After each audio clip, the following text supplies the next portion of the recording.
We want to protect our cognition. And sometimes I get questions like, I do crossword puzzles every day. Is that going to keep my brain sharp? And definitely things like that can help. But mainly what they find is if you focus on just one type of brain activity, so if you do your crossword puzzles every morning, what's going to happen is you're going to get better at crossword puzzles, but it doesn't necessarily mean it protects all the complicated things that are part of our cognition.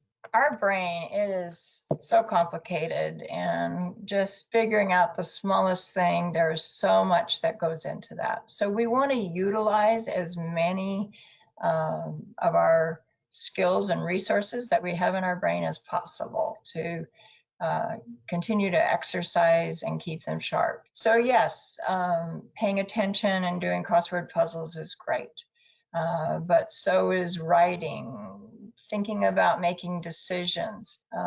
What I hear sometimes from older people is, well, it seems too overwhelming for me to think about taking a trip, so it's too much to think about. I'm not going to do that.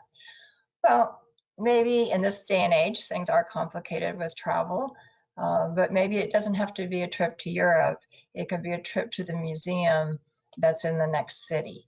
Could you manage that? It's the same kind of thing. Thinking of what decisions you need to make something happen. Keeping up with your everyday tasks and learning new tasks. Some of you may have seen, there was a recent study out in the New York Times that talked about the value of doing new things, whether it's brushing your teeth using your left hand instead of your right hand, whether it's you take a usual walk, well, take it the other way, make the loop the other way.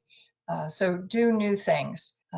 We know that learning new things, like, well, they're showing them there playing chess, learning a new language. Not that I'm ever going to become fluent, but my husband and I just got tickets to go to Sweden.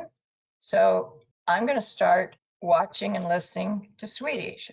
I certainly won't be fluent by the time I go, but I think I can learn at least some phrases and new words. So pick up something that is a challenge to you and try and learn a little bit about it. So I think all of these things are important to continue to do. And the last one is navigate your way to a new location. This is something I'm really bad at. I do not have a sense of direction, so that's always a challenge for me.